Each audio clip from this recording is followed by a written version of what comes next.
Welcome to the Explainer. Today, we're going to lift the hood on Google search. Seriously, you're about to learn a few super simple commands that'll completely transform you from just a casual searcher into someone who finds exactly what they're looking for every single time.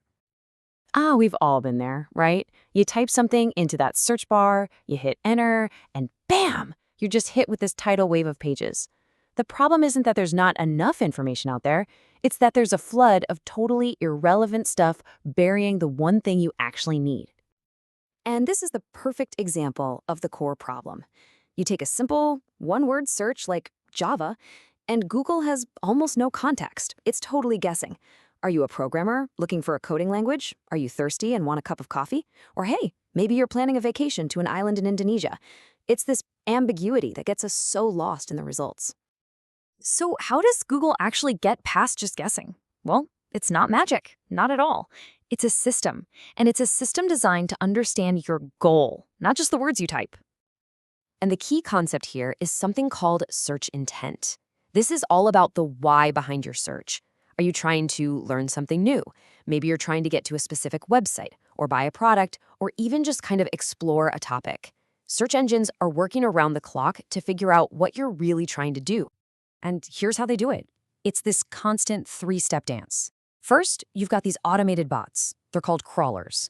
And they just travel the web 24/7, following links to discover new pages.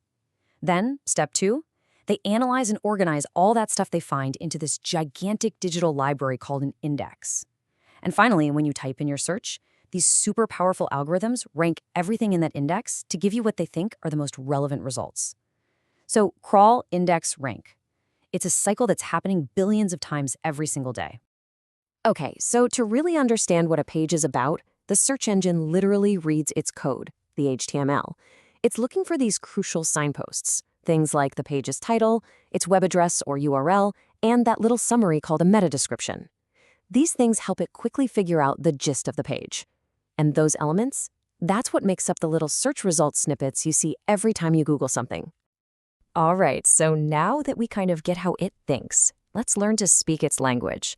These are your search superpowers. Just a few simple commands that are going to give you absolute precision control over your results. First up, quotation marks. This is your go-to for finding an exact phrase.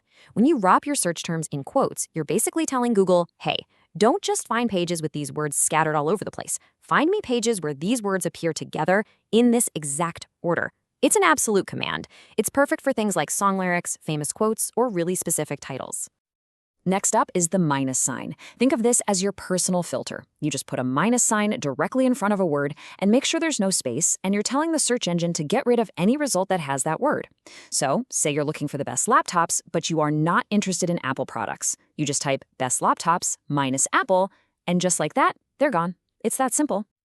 And number 3, my personal favorite, is the cite operator. This little command basically turns Google into a search engine for one specific website, or even a type of site. You want to find articles on climate change, but only from US government sources? You just add cite::.gov. Or maybe you need to search for something on a specific news site, but their own search bar is kind of clunky? Just use cite::nytimes.com. I'm telling you, this is an absolute game changer for finding trustworthy information. Okay, time to put these new superpowers to the test. Let's take a real-world example and see how we can transform a super vague, kind of frustrating search into one that's precise and, honestly, victorious. So let's start with a classic, super broad search, kangaroo information. And what happens? We get millions of results. I mean, sure, Wikipedia's there, but so are random blogs, local zoo pages, tourist websites, and even cartoons. It's a total needle in a haystack situation. Okay, step 1. Let's add some precision. Let's say we're not just interested in any old kangaroo. We're researching a specific species. So, by putting eastern gray kangaroo inside quotation marks, we instantly get rid of all the other species. Now, the search engine is focused exclusively on pages that talk about that exact phrase. Step 2, let's cut out the noise. We're after scientific facts here, not planning a family vacation. By adding -zoo, we're telling Google to just remove any page that even mentions the word zoo. And immediately, all those tourist traps and ticket-selling sites just vanish, which pushes the more academic, biological results right to the top. And now for the final step. We target authority. We want the good stuff, research papers, scholarly articles. So we add cite.edu to our search. This restricts everything to only show results from university and college websites.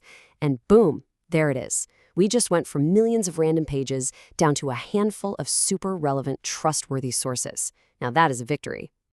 See? We just saw how a few simple tweaks can filter out all that noise and get you exactly what you need. So let's do a quick recap on how to search smarter, not harder. So just remember this toolkit, okay? You've got quotation marks to lock in an exact phrase. You've got the minus sign to kick out any words you don't want.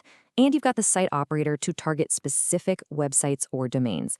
Seriously, mastering just these 3 commands will fundamentally change the way you search online. You see, using a search engine isn't just a passive thing anymore, where you just ask for information. It's an active process of inquiry. It's a real skill. And now, you have the tools to ask way better questions and get much better answers with some incredible precision. So the only question left is, what are you going to find first?